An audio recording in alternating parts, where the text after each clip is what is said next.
urubyiruko icyo narubwira gusa dufite nanone ikibazo utakwirengagiza ubundi ntabwo dufite hano mu Rwanda ntabwo dufite umuco wo gukora sibyo kuko urangiza kwiga kuva ntabwo wakoze akazi gaciriritse kandi ntabwo waruhaniza amashuri sibyo ariko nyamara akazi kose kagushyira amafaranga mu mufuka ntabwo ukwiriye kukagaya icyo nabwira urubyiruko ni ukutagaya akazi warangiza kwiga ugashaka ahantu ukora ibiraka wajya kuri reception ukagikangurira abana bawe mukaganira ukaba inshuti yabo ndibaza yuko mu myaka izaza ubutinganya aho bugeze ubu ngubu byajya hasi ikindi biraterwa n'ubukene bukabije abana bacu bashaka gukira vuba ntabwo bashaka kugenda gake bashaka gukira vuba bashaka ibintu byoroshye ngewe ntabwo rijya uzaza kumara ibibazo biri ku isi ahubwo ni ukuvuga gusa kugira ngo twese iki kintu tukimenye nitumenye ukuri abana bacu bakamenya ukuri ntabwo bazakomeza kubikora sibyo kandi banamenye ko ari bibi kandi niba uwo mwana arakoze ibyo bintu wenda akambara n'ubusa hari ababyeyi bamwe batabyihangana avuga ngo niba yabikoze mwicaze umwumve. Turabasuje inshuti bakunzi ba Kiyana TV show, amahoro y'Imana nakomeze abane namwe aho muri hose. Turabasuje rero abari muri Afrika, abari muri Amerika, Aziya, Oceania, mbese ku migabane yose y'isi aho muri mwumve ko tuba haye yambo.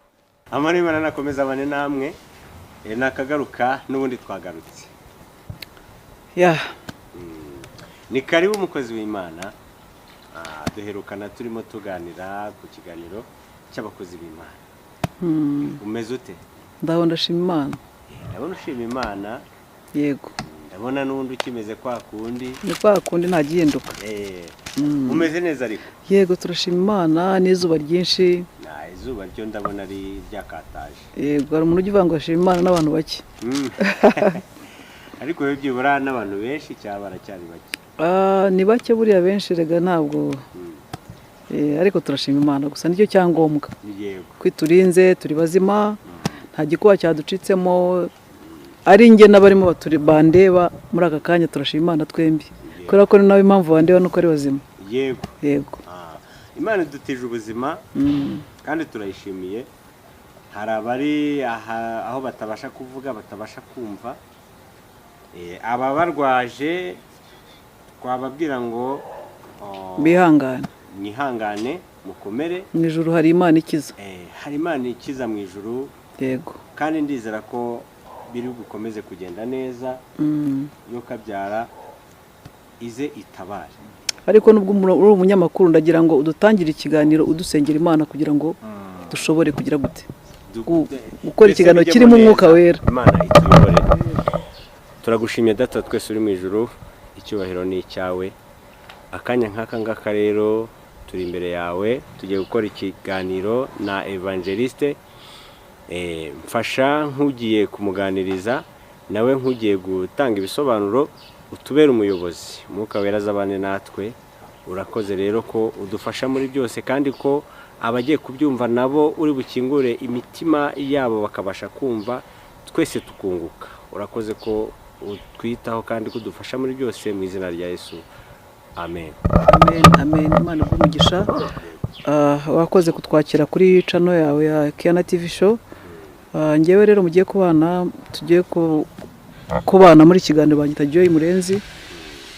Akaba ari giye ugiye kumva ibyuyu mwene data agiye kumbaza ntago nzi ibyo ari byo ariko ibyo tubaza byose ndibaza ko umwuka w'Imana ari budufashe kugira ngo tubisubize uko Imana iriwe yashimye ko tubisubiza. Yego. Ino channel cyangwa se iki kiganiro twifuje ko tuza kuvuga ku bintu turi kubona muri no minsi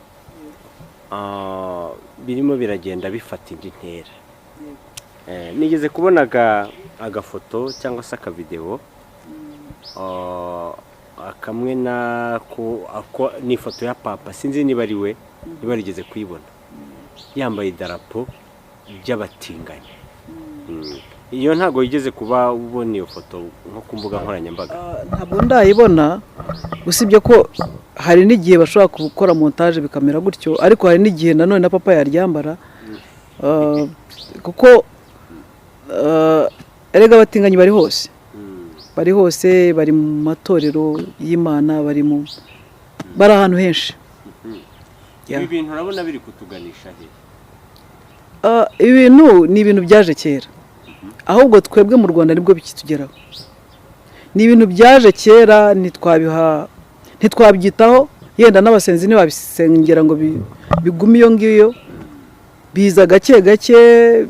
Buriya njya nkunda kuvuga ngo ikibazo isi kiri ku mubumbe w'isi cyafectinga abantu bose. Cyujura cyaratangiriye kure, ariko kikaba kirimo cyafectinga isi ubu ngubu.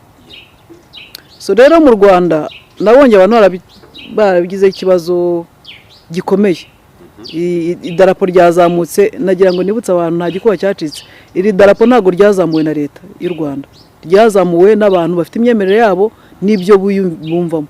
Kandi mu Rwanda hari abantu basenga, hari abadasenga, hari ingeri zose. So rero nagira ngo ndambwira abankurikiye ko abatinganyi barazamuye idarapo ryabo, ni ukugira ngo batubwire gusa ngo turahari, no muri igihugu turahari. Rero wowe nanjye dushobora kuba dushobora gusenga bigahagarara, hari imbaraga ziba mu gusenga. Rero nagira ngo abankurikira, ubu se bimaze iki kuba noneho bahari ariko bamwe muri twe batanazi ko bahari? Ntacyo byaba bimaze. Rero kuba idarapo ryarazamutse ku isi yose, amadarapo yabo arahari ku mauniversite, mu bana bato muri nursery school. Ahubwo iki nicyo gihe cyo kugira ngo wowe nanjye tuvuge, abatabizi babimenye. Ubu dukwiriye kwivuga. Ubundi sinari nanabizi, hari n'ahantu urabonye hari umujyi ushobora kuba ari umujyi wawe. Isi yo yarapfuye. Reka nkubwire David, mu bihugu byateye imbere hanze, ngo ndavuga yenda Ubwongereza, Abanyamerika, ibyo bihugu byose by'ibihangange, batangira kwigisha ibintu muri nursery school, mu ncuke.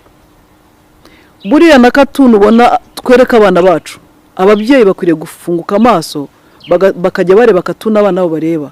Hari cartoon zigisha ibyo bintu. Yes. So urumva ni ibintu bashaka gushyira mu bwonko bw'abantu, umwana kure azi ko ibyo bintu kandi akaba ari byo bigomba kugira imbaraga. So rero iki nicyo gihe cyo kugira ngo mu mashuri, cyo kugira ngo ahantu hose, niba wumva iki kintu kikubangamiye, nkuko wenda nanjye kimbangamiye, tukivuge. Kandi nutakivugaho kizafectinga abuzukuru n'abuzukuruza bawe.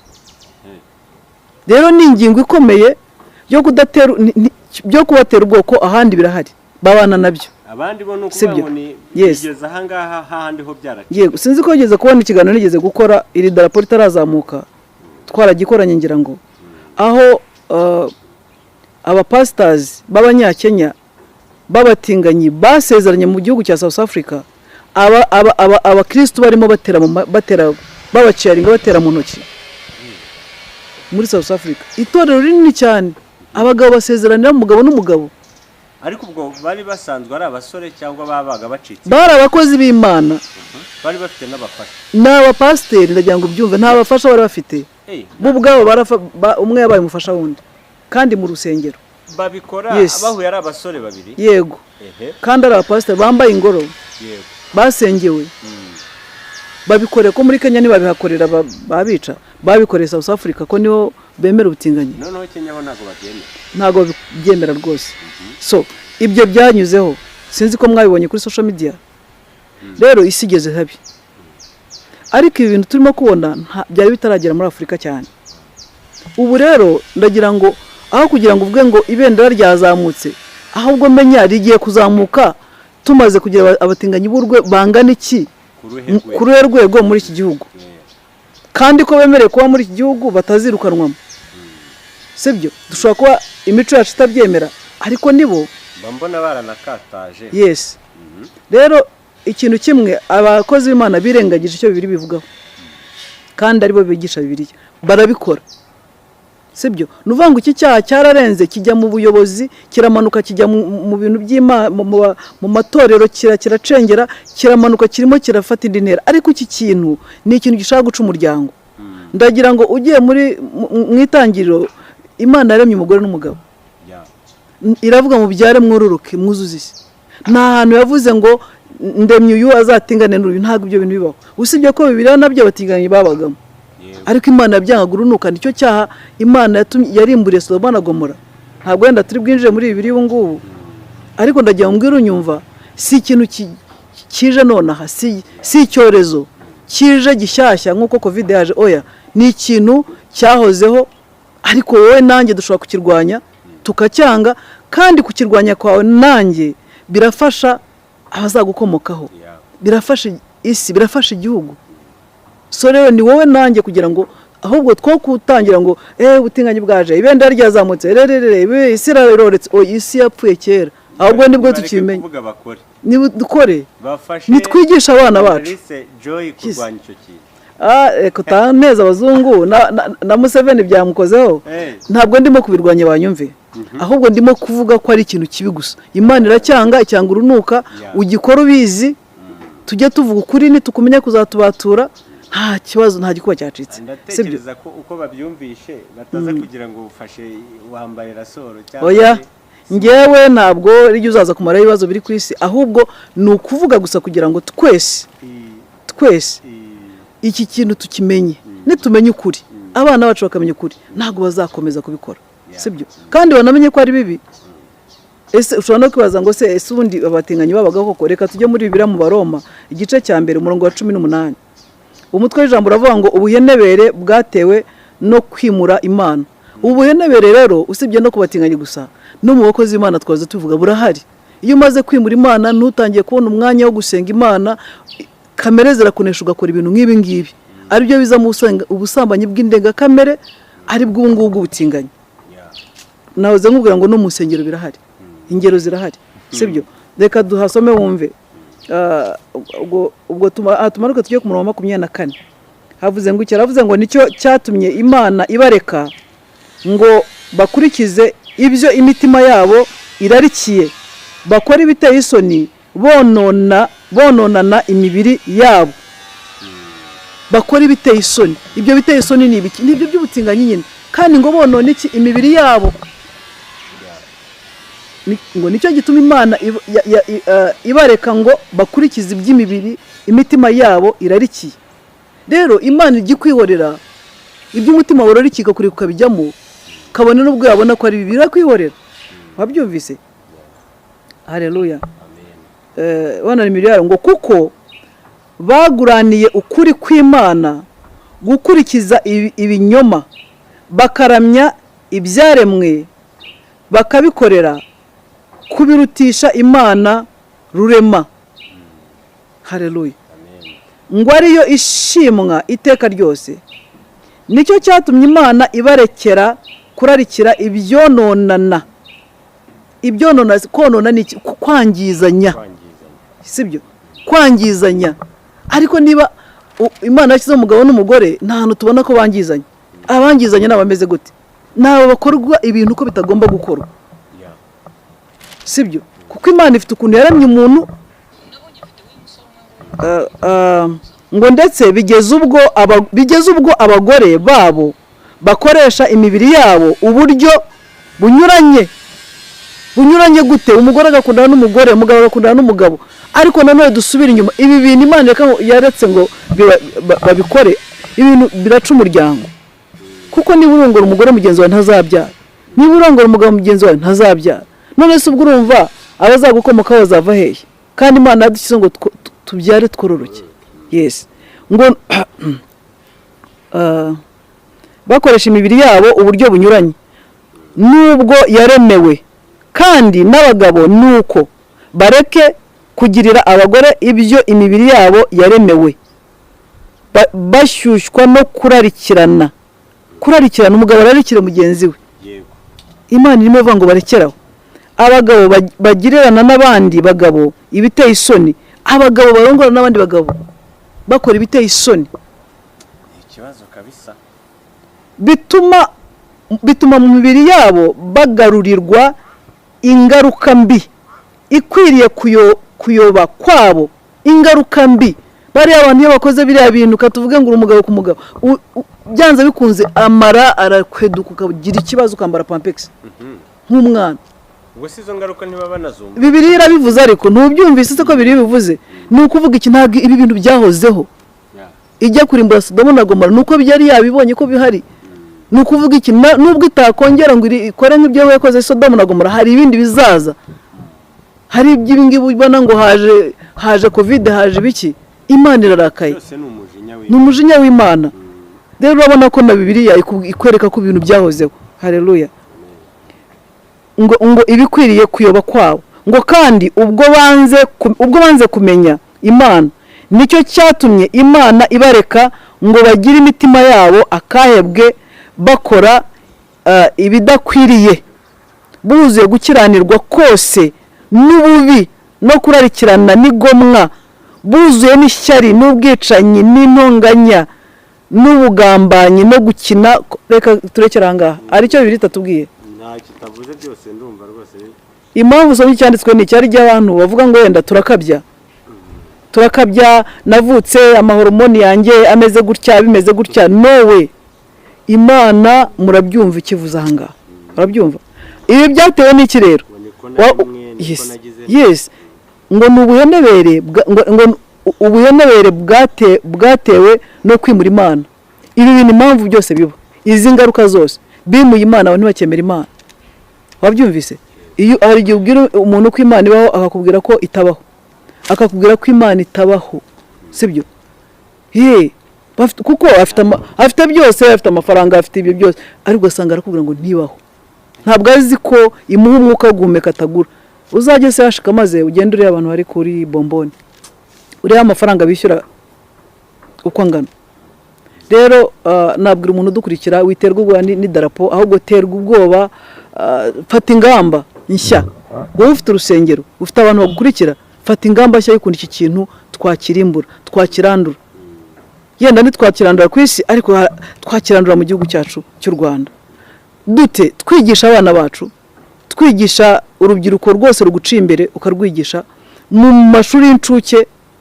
mujye mukurikirana nimubona akantu nk'ako hari utuntu tutagenda mu bana mwigizeyo mwigisha ibintu abana bamenye gutinya Imana muri bo mu mitima yabo yego ibi bintu birimo biragenda byafekta cyane noneho nko ku rubyiruko kuko nkeka ko kugira ngo ubijyemo uri mukuru bishobora gutinda kuruta ko noneho umwana wakuze abireba sinzi niba uri kumva aho ngaho ku rubyiruko bishobora kumujyamo cyane kurenza noneho uwakuze we wamaze kuba mukuru kurusha kandi dusubiraho inyuma urubyiruko rwacu wakwibaza ngo niki kibitera niki gituma urubyiruko rwacu rukora ibi bintu hari ingingo yenda twavuga nkeya zibitera abana bacu hari igihe bakurira mu miryango ifite amakimbirane umwana agakura abona se akubita nyina amujujubya cyangwa se nyina akubita se amujujubya kuko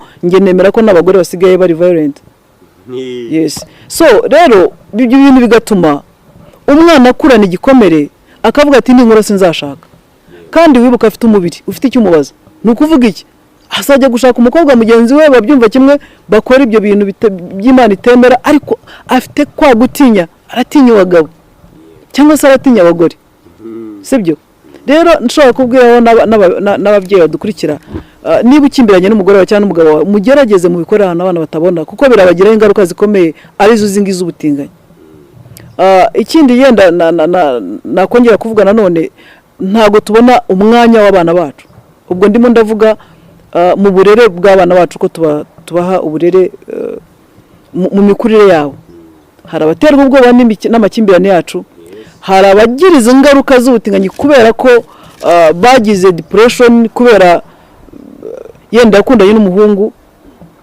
wowe umubyeyi niba bimenye kubera ko ntushaka n'umuhungu umwegera ariko ndagira mbwira ababyeyi bakwiriye kuba inshuti z'abana babo abana bibabona nk'ibikoko b'inshuti y'umwana wawe ibimubaho byose ubimenye kubera ko ingaruka nyine zizabizi z'ubutinganyi kuko niba nkunda nyenda n'umuhungu akandisappointinga nkakunda nayenda n'umukobwa akandisappointinga the next cyangwa kubita nayo n'igikomere kindi yenda gikomeye so nzajya kwishakira umuntu comfort zone nzajya kwishakira umuntu nabaho atakugora Yesu utangora umuntu ndi bubwira ikibazo cyanjye akanyumva umuntu uri so uzanyumva rero nanjye nzajyana nawe yenda uzanyumva n'umukobwa nanjye ndi umukobwa ubwo be bihwaniyemo ariko mu by'ukuri aba bana ntabwo bakabaye bajya muri ubutinganya ahubwo barabiterwa n'icyo kintu kubera iki ababyeyi bababuriye umwanya ndabyuka njya mu kazi umugore wanjye arabyuka ajya mu kazi ntabwo dufite umwanya w'abana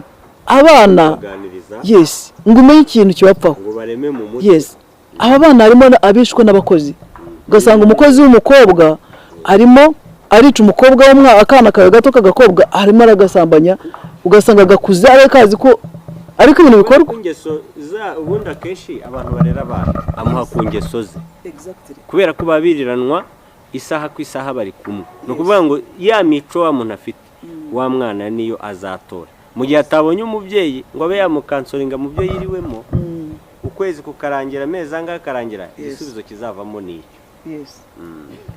aha rero nibyo nari ndimo kuvuga ngo ababyeyi dutangire reka nkubwire ababyeyi dufite muri iki gihugu twese tugiye dukangurira abana bacu iki kintu ukagikangurira abana bawe mukaganira ukaba inshuti yabo ndibaza yuko mu myaka izaza ubutinganya aho bugeze ubu ngubu byajya hasi ikindi biraterwa n'ubukene bukabije abana bacu bashaka gukira vuba ntabwo bashaka kugenda gake bashaka gukira vuba bashaka ibintu byoroshye ubundi kera wigaga ikintu ari uko ugikunda ari uko ufitemo umuhamagaro muri wowe yes nk'urugero urasanga umwana yenda ufite impano yo gucuruza ajya mu bunasi kubera iki azi ko kujya mu bunasi atazabura akazi so ugasanga bityo abana ntago muganira ngo umenye niba umwana wakunda iki umufashe niba ari umuririmbyi umufasha aririmbe niba ari ubona yikunda ibintu by'ubuhinzi mufashe yorore yahinge ndumva ibyo byose natwe ababyeyi dukwiriye kugira uruhare kugira ngo iki kintu tukirwanye kitari cyagera kuri so rero nkaba nabwira abantu bankurikiye ubutinganyi bwibatera ubwoba ahubwo nitwigishe urwego rwose uriho uri umujeni urumva ubutinganyi koko nawe ukumva uburemere bwabwo igisha muri urwo rubyiruko uri kumwe nawe ufite se itorero Imana yagushyze mu maboko igisha ufite se ishuri igisha kangurira urubyiruko kangurira abana babimenye kandi nawe ubirimo ukaba wumva ushaka kubivamo haracyariho ibyiringiro wahagaruka ugasanga Yesu ukatura Imana yagukiza yanga umunyabyaha ariko ntiyanga icyaha aho uvuze ku ruhare runini ku babyeyi ejo bundi numvisha akavideo hari akavideo uriya Scovia yavuzeho avuga ku bana bari barangije amashuri barimo babyina bambaye gusa basaba ugasubiramo Scovia ejo hari akavideo kacaracaye ku mbuga nkoranyambaga vuba aha harimo abana b'abakobwa barangije graduation barangije amashuri baragraduatinga barangije basohora amavideo bari kubyina bambaye ubusa ubusanya yes hari nkaka ngaka kuza kubyina warangije kwiga ni nko guhinga intabire n'abantu mwe n'ujya urangiza kwiga ujye uba nk'umugore ubyaye naho kuza kubyina ngo warangije kwiga ni nko guhinga intabire utagira imbuto uzashyiramo none aba banyeshuri babyina batya hanze bazi bihabera nk'uko mbese yapurayinze asaba ishuri urabona ahangaha ni nko guhinga intabire utagira imbuto uzashyiramo none aba banyeshuri babyina batya hanze bazi bihabera nk'uko mbese yapurayinze asaba ishuri urabona uyu ni umukobwa yapurayinze asaba ishuri azi ngo n'akazi bakabona uko babona ishuri undi yahenuye akajipo ngo mbibutse babajene mu marimbi yose dufite muri iki gihugu habamo abagabo n'abagore bangana na so mu gitondo bwacya badahari banki igateza cyamunara ugasigara uri inzererezi witwa mwene runaka nta muntu leta ifitiye umwenda w'akazi urabibona iyi ni ifoto igiye ku mugaragaro ntabwo ari ifoto umuntu yaje arafotora nibo bifotoye urabona nk'ubu yari arimo abwira urubyiruko ko umuntu arangije amashuri ubu ni ukuvuga ngo ugiye kubwira urubyiruko umuntu urangije amashuri yakagombye kwifata nk'umubyeyi ubyaye kuko iyo umubyeyi abyaye ntabwo akazi kaba karangiye ahubwo kaba gatangiye. Exactly. Gira inama runo rubyiruko. Urubyiruko icyo narubwira gusa dufite nanone ikibazo utakwirengagiza. Ubundi ntabwo dufite hano mu Rwanda ntabwo dufite umuco wo gukora, sibyo? Kuko urangiza kwiga kuva ntabwo wakoze akazi gaciriritse kandi ntabwo waruhaniza amashuri, sibyo? Ariko nyamara akazi kose kagushyira amafaranga mufuka ntabwo ukwiriye kukagaya. Icyo nabwira urubyiruko ni ukutagaya akazi, warangiza kwiga ugashaka ahantu ukora ibiraka, wajya kuri reception, wajya hariya Nyabugogo ugashaka iseto ugacuruza, ikintu cyose cyatuma udasaba, ikintu cyose cyatuma ugira agaciro muri sosiyete ujye ugikora.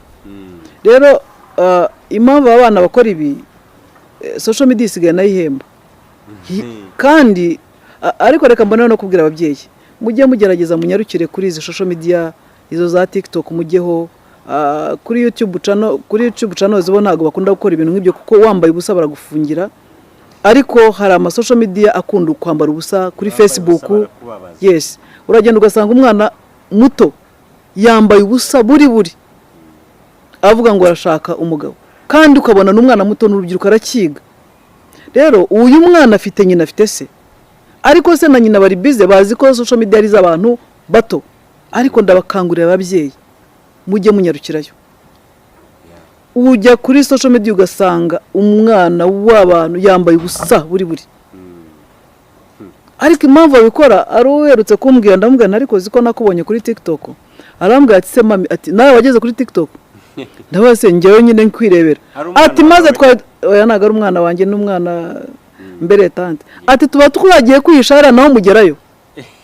So rero ndashaka kubwira ababyeyi bagenzi banjye mureke tugerageze tuve mu bintu byo kuvuga ngo social media ni abantu bameze gutya, ni abantu bajeni, nimujyeho murebe, yenda uzakubitana n'umwana wawe arimo akora amarorerwa byibura urebe ko wamugarura mu nzira nzima.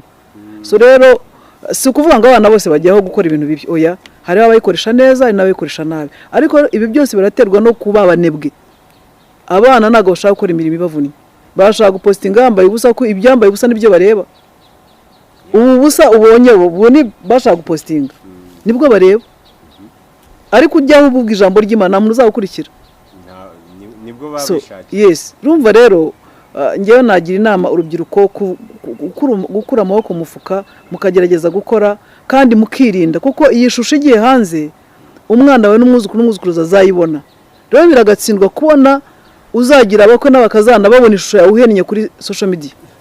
Rero nanone kandi nkangura n'ababyeyi, nanone nsubire ku babyeyi, uyu mwana ukora ibi bintu nuko azi ko nyina na se batareba social media. Sibyo? Nibagende barebe iby'abana nabo bareba, nimutabireba abana banyu murabapfusha. Ikindi ntugire ngo kurera ni ugufata karite ugaha umwana ngo ajye guswayipinga. Yego ndabizi harimo ababyeyi mwageze mufite amafaranga ahagije, ariko ayo mafaranga arimo arisha abana banyu. Ntabwo ari byabwo yamushyiriye kuri konte Samoya unaricika kuko unamubwira kumusevingira. Ariko reka mbabwire ikintu kimwe, nubona David, nubona ukuntu working hard ubyuka ukajya mu kazi ugakora, ngo umwana watazabonabona akaza agasanga wubatse inzu. Reka nkubwize ukuri, buriya wowe iso yatangira ahantu habi agushyiramo ingufu kugira ngo nawe ubu uri ubu ngubu. Nawe urimo urakora uzi ngo nukora cyane abana bagakurira ahantu heza, inzu nziza, ibintu byose, ariko turimo turabica mu mitwe nanone. Ni byiza guha abana bacu, ariko ni nabyiza kugira ngo basevingira ushyira ahantu ho kunababwira ko ari cyo bakoreye, kugira ngo nabo bagire umutima wo gukora, bagire umutima wo kumva ko bagomba kuba abagabo. Nawe mba numva nshaka kubaha urugero, kuko iyo mvuye mu rugo rega barabibona, babazi ko nagiye no gushaka amafaranga. Numva ku bwanjye abana banjye nshaka kuzajya mbegera, nkabereka ibyo nkora, ntibabone ninjiza ibi n'ibi. Bivuze ngo runo rubyiruko, yego wenda turavuga ngo bajya muri biriya, ariko wa mugani birasaba ko tubegera. Yes, tubegera tukababwira ko tukabereka ibibi ni byiza. Kujya no kureba Gatama abana bakora ibi ngibi byo kwambara usa n'iki, bafite imyaka hagati ya 15 kugera kuri 17. Sibyo? Aba bana baracyakeneye guhugurwa. baba Yes, bataritekerezaho neza. ntago barimenya, baracyari batoya. So rero nagira ngo wenda mbibwire ababyeyi kandi noneho n'abarezi, abarimu, abantu bose muri mu burezi. Ndabizi ko muri iyi minsi iyo abarezi babwiye abana wenda bakabayobora, abana baragenda bakabwira ababyeyi bati mwarimu naka aramparanya, mbwira nabi iteka ryose. Ndagira ngo mbwire ababyeyi dutangire turebe kure. Yes. Niba umwana akubwiye gutyo wikumva icyo umwana akubwiye, ahubwo gerageza ukora ubushakashatsi umenye impamvu uriya mwana aharanwa n'uriya mwarimu. Numara kubimenya koko hari abarimu bashobora kubikora baharanya abana koko, ariko ntago mbyemera. Mba numva umuntu w'umurezi afite izo ndangagaciro zo kurera umwana kugira ngo amuvandemo umuntu muzima, sibyo? Rero tureke ku umwana naza kubwira ku ishuri turarya nabi, ku ishuri ibi nibi sinshaka rya shuri, wimuhindura checking urebe impamvu abikubwira. Ashobora kuba ari we wananiranye.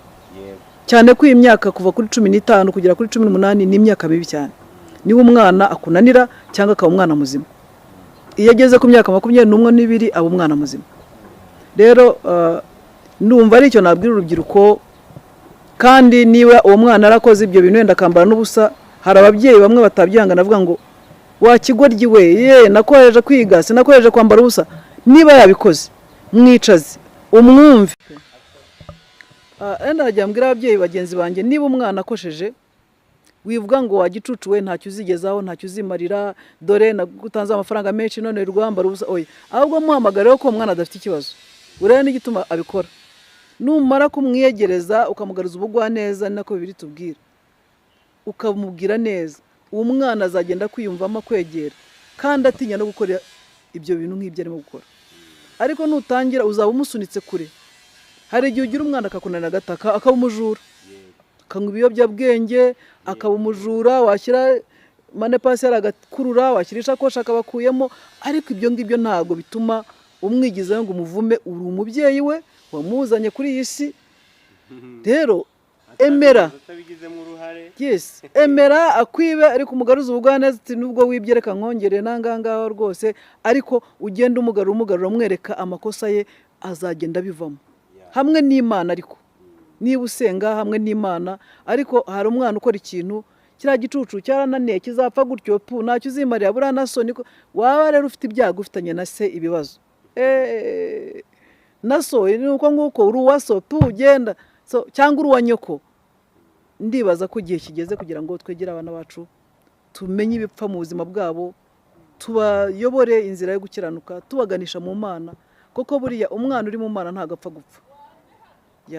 Usibye ko niyo nubwo abana hari abicwa nanone nabo mu nsengero, nanone nimukareka kutabimenya, ugasanga ufasha umwana ubwiye pasiteri rwose, pasiteri jya undebera uyu mwana. Oya, uri nyina, mutoza uburere ushaka, umwigisha gusenga, najya mu rusengero agende nk'abandi bose. Ariko hari abapasiteri none batwiciye abana. Yego, niba ari baragutoje neza nabo. Nibyo ndimo kuvuga. Iyo bagutoje neza, icyo ndimo kuvuga, hari ababyeyi agenda akabwira umuntu wo mu rusengero ngo wanganirije uriya mwana. Kuki bakuganiriza umwana rero wamwibyariye? Pastor rwose unyunganiriza uriya mwana, ngewe nta nyisanzuraho. Uko azisanzura kuri mu pasiteri, kandi uriya mupasiteri n'umujenda n'umugore afite, nuko ahubwo ari uzamukoresha ibyo byose. Ntabwo ibyara byose ari amata, ntabwo bavuga Imana bose baba bakijwe bose. Ndagira ngo muhumuke, murebe kure hamwe n'Imana, nushyiramo imbaraga zawe. Aba bajeni rwose bazarerwa tuzabaha indero zikwiriye umunyarwandakazi, zikwiriye umunyarwanda. Numva aricyo navugaho. Rero urakoze ku mwanya waduhaye kandi tuganiriye neza. Imana iguhe umugisha. Ikaze n'ubundi kuri Kiana TV show no kuri Good Faith TV. Ni karibu rwose, ikaze. Urakoze rero, Imana iguhe umugisha. Ngira ngo dusoreze anga ikiganiro cyacu. Ngira ngo abazadukurikira twatangiye tuvuga ikiganiro nyine ku mpungenge ku butinganyi twabonye, amabendera azamuka, tugera ku rubyiruko rwacu, ku bintu birimo tubona bitagenda. Ariko icyo nabwira hamwe na Kristo, aba bana bahinduka hamwe na Kristo, ubutinganyi bwavaho hamwe na Kristo. Ibintu byose ubona bitagenda, Imana yabihindura bikagenda neza. Reka rero dusenga Imana dusoza ikiganiro cyacu, kandi Imana iguha umugisha ko wamisemo mu bantu benshi kugira ngo dushobore kuganira kuri ibi ngibi, kuko ndi umuntu ukunda umuryango. Iyo mbona ikintu cyica umuryango kirambabaza, kuko umuryango burya ni byose, nuko abantu batabizi. Dufite imiryango myiza, igihugu cyagira amahoro. umuryango ni ikintu kigari Nicyo ni iki sishingiraho